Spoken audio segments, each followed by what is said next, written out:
हरे कृष्णा, राधे राधे। इस साल 2022 में कब है योगिनी एकादशी व्रत? 24 जून या 25 जून? आज इस वीडियो में योगिनी एकादशी साल 2022 का शुभ मुहूर्त और पारण समय जानेंगे। साथ ही रोग मुक्ति और निरोगी काया के लिए एक बहुत ही फलकारी महा उपाय भी बताऊंगी। प्रदोष व्रत, मासिक शिवरात्रि व्रत और अमावस्या की भी चर्चा करेंगे। जल्दी से शुरू करते हैं। योगिनी एकादशी व्रत का महत्व और पूजा विधि अपनी अगली वीडियो में बताऊंगी।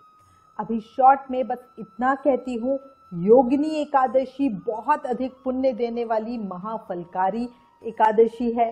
धार्मिक मान्यता है कि योगिनी एकादशी का व्रत श्रद्धा पूर्वक करने से व्यक्ति के कुष्ठ रोग या कोढ़ आदि पूरी तरह से ठीक हो जाते हैं तथा अनजाने में किए गए पाप भी नष्ट हो जाते हैं।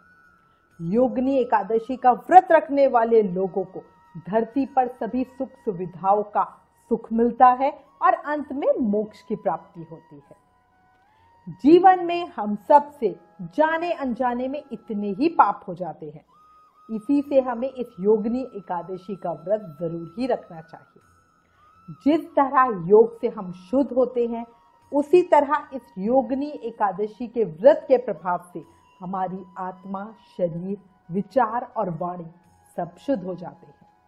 जो व्रत नहीं कर सकते वो भी भगवान विष्णु और पीपल वृक्ष की पूजा जरूर करें। एकादशी व्रत की कथा सुने, ज्यादा से ज्यादा नाम जाप करें। इस दिन व्रत रखने से 88,000 ब्राह्मणों को भोजन कराने जितना फल मिलता है। साथ ही अगर हमें किसी से श्राप मिला हो तो उससे भी मुक्ति हो जाती है। आज के समय में आपने देखा है ना, लोग ज्यादातर हाय देते हैं, हाय तुमने तो बड़ा अच्छा मकान बना लिया, हाय तुमने तो ये कर लिया। तो उस हाय का प्रभाव भी इस व्रत से कम हो जाता है। अब इस साल 2022 में योगिनी एकादशी व्रत पूजा के शुभ मुहूर्त और पारण समय की चर्चा करते हैं। सबसे पहले आपको एकादशी तिथि का समय बताती हूँ। एकादशी तिथि प्रारंभ हो रही है 23 जून को 21:41 बजे, मतलब रात को 9:41 PM पर, जो कि 24 जून को 23:12 बजे, मतलब रात को 11:12 PM पर खत्म होगी। इसके बाद द्वादशी लग जाएगी।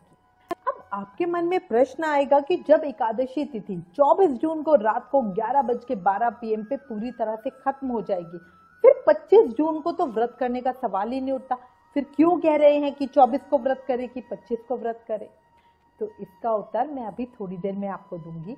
उससे पहले आप जान लो, इस बार शुभ संयोगों के साथ 24 घंटे से अधिक समय की एकादशी तिथि है। 24 जून को पूरी तरह सूर्योदय में एकादशी है। ज्यादातर धार्मिक स्थलों, सामर्थ और वैष्णव संप्रदाय में 24 जून को ही योगिनी एकादशी व्रत का पालन किया जाएगा, पर कई जगहों पर 25 जून को महाद्वादशी व्रत का पालन भी होगा, क्योंकि अब की बार पक्षवर्धनी महाद्वादशी योग बन रहा है। इसी में मैं आपको बताना चाहूंगी, श्री बांके बिहारी जी मंदिर वृंदावन में, इस्कॉन में, गौरिया मठ में, खाटू श्याम जी मंदिर सीकर में, इन धार्मिक स्थलों पर 24 जून को ही एकादशी व्रत का पालन किया जाएगा। राधा रमन जी मंदिर वृंदावन में और निमर्क संप्रदाय में 25 जून को पक्षवर्धनी महाद्वादशी व्रत का पालन होगा। अब ये चीज का जो प्रभाव पड़ रहा है, ये समय की वजह से पड़ रहा है। बंगाल, असम आदि जो पूर्वांचल जगहें हैं, वहां पर योगिनी एकादशी उपवास 24 जून को किया जाएगा। अब मेरी ये बात सुनकर है ना, लोगों को बड़ी कंफ्यूजन लग रही होगी। लोग इसी बात से परेशान है कि अब तो हर त्योहार ही 2 होते हैं। ऊपर से अब एक और नई बात सुन रहे हैं कि अब उस दिन व्रत करना है जब एकादशी तिथि पहले ही समाप्त हो गई है। अभी तक तो क्या होता था कि कम से कम चाहे थोड़े समय की एकादशी सुबह के समय खत्म हो रही है तो हम कहते थे पूरे दिन का व्रत कर लो, पर अब तो एकादशी तिथि रात को ही खत्म होकर अगले दिन हम एकादशी व्रत करने को कह रहे हैं। तो ये बात समझने के लिए आपको पहले जानना है कि पक्षवर्धनी महाद्वादशी होती क्या है। देखो, अगर अमावस्या या पूर्णिमा में 2 सूर्योदय आ जाए तो एकादशी के दिन उपवास ना करके द्वादशी के दिन उपवास करना चाहिए। इसे पक्षवर्धनी महाद्वादशी कहते हैं। अपनी पिछली पहले की वीडियो में भी बताया था, महाद्वादशी का व्रत करने से एकादशी व्रत का 1000 एकादशी व्रत का फल हमें मिलता है।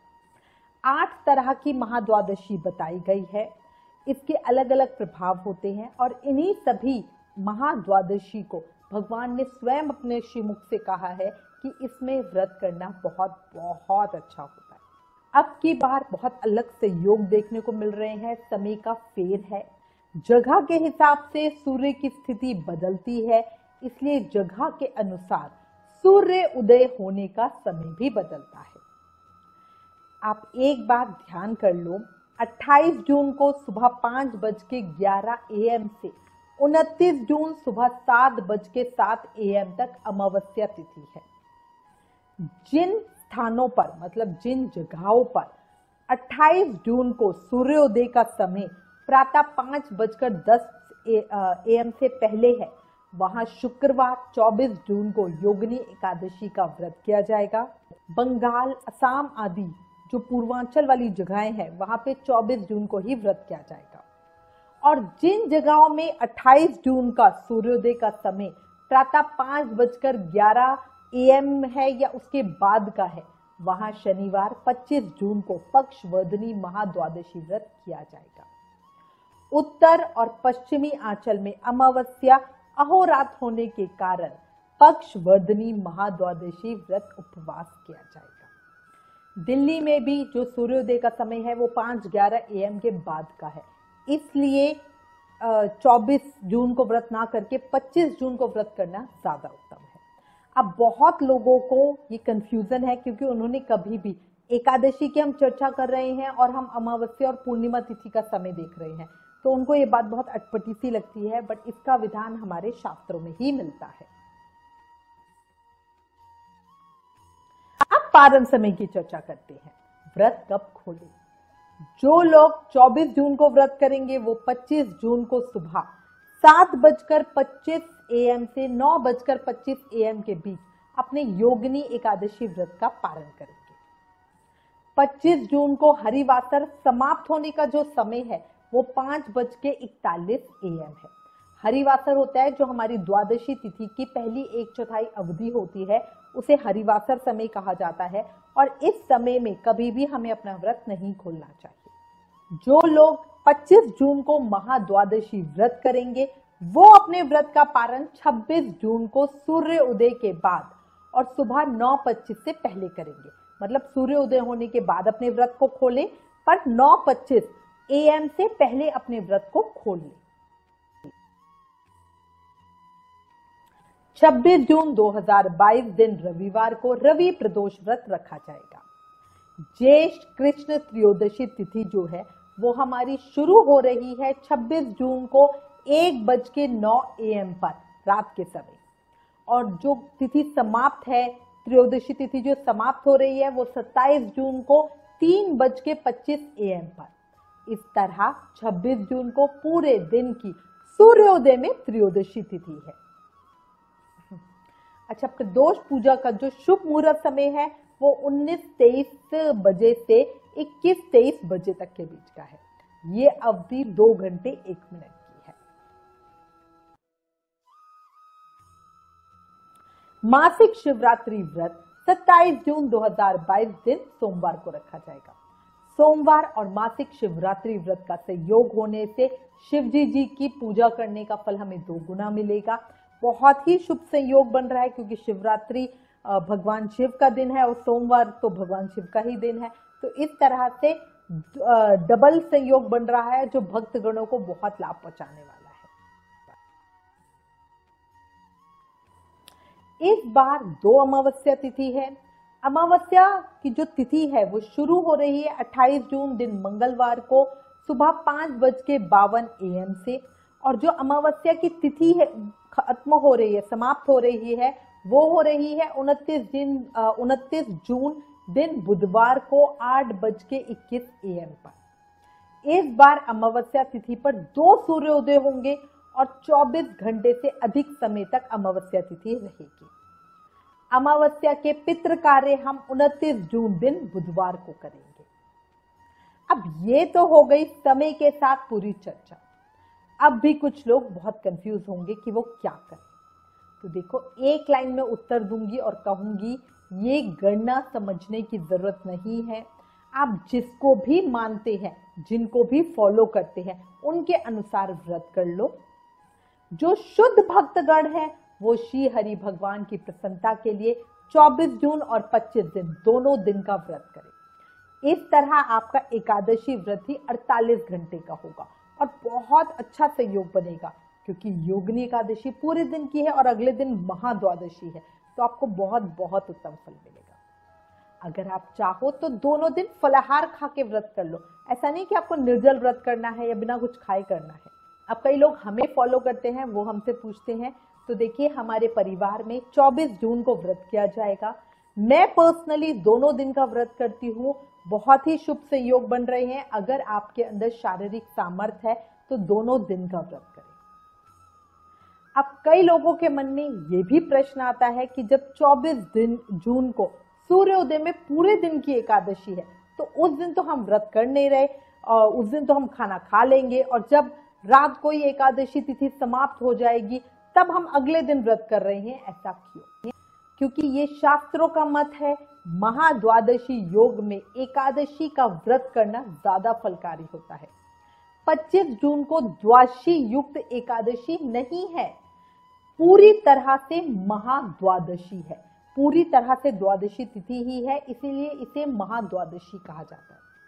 जो भक्तजन दोनों दिन का व्रत करते हैं वो महा उत्तम होता है। मतलब 24 और 25 दिन दोनों दिन फलाहार करके व्रत करो। 23 जून दिन वीरवार को दशमी के नियमों का पालन करो और 26 जून दिन रविवार को व्रत का पालन कर लो। मैं उम्मीद करती हूं अब आपके मन के संशय खत्म हो गए होंगे। अब हम एक महा उपाय की चर्चा करते हैं। अब आपको इस महाफलकारी एकादशी पर करा जाने वाला एक महा उपाय बताती हूं, जिससे सभी तरह के रोगों से मुक्ति मिलती है। जो व्यक्ति कुष्ठ रोग या त्वचा संबंधी किसी भी रोग से पीड़ित है, उसके लिए योगिनी एकादशी व्रत बहुत फलदायी होता है। महर्षि मार्कंडेय ने एक कुष्ठ रोगी को इस व्रत के विषय में स्वयं बतलाया था। और आपको करना क्या है, इसके लिए किसी तामझाम की भी जरूरत नहीं है, बहुत ही आसान उपाय है, ज्यादा कुछ नहीं करना है।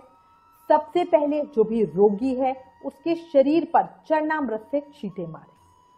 पूजा करते हुए जिस पंचामृत से हमने ठाकुर जी को स्नान करवाया है, उससे घर के सभी सदस्य अपने ऊपर छींटे मारे। ये छींटे जो सदस्य स्वस्थ है, मतलब जो बीमार नहीं है, वो भी अपने ऊपर मारे।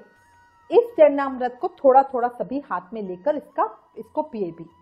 ऐसा करने से हमारा शरीर हृष्ट पुष्ट और स्वस्थ होता है। शरीर से नकारात्मकता खत्म होती है, जो भी नेगेटिव एनर्जी हमारे सराउंडिंग में होती है वो खत्म होती है। इसी के साथ आपको एक काम और करना है। कोई भी व्यक्ति जो रोग से पीड़ित है, उसे भगवान श्री हरि की बढ़िया पूजा करनी है। साथ ही सुंदरकांड का पाठ करना है। सुंदरकांड का पाठ भगवान हनुमान के लिए होता है। इससे हमारे सभी कष्ट, जो शारीरिक कष्ट होते हैं, वो मिट जाते हैं और हमें बहुत ही उत्तम फल की प्राप्ति होती है। जो रोगी है वो तो ये जरूर ही करे, पर जो स्वस्थ है वो भी इसे जरूर करे, ताकि आगे भविष्य में कोई परेशानी ना आए, शरीर के अंदर ताकत बरकरार रहे। इसी के साथ मैं उम्मीद करती हूँ इस वीडियो में दी गई जानकारी आपके लिए उपयोगी होगी। इससे रिलेटेड अगर आपके पास कोई भी कमेंट्स या सजेशन है तो प्लीज हमें लिखें। ज्ञान बांटने से बढ़ता है, इसलिए इस वीडियो को ज्यादा से ज्यादा शेयर करें। आप हमें फेसबुक और इंस्टाग्राम पर भी जरूर फॉलो करें। Please like, share and subscribe. Thank you.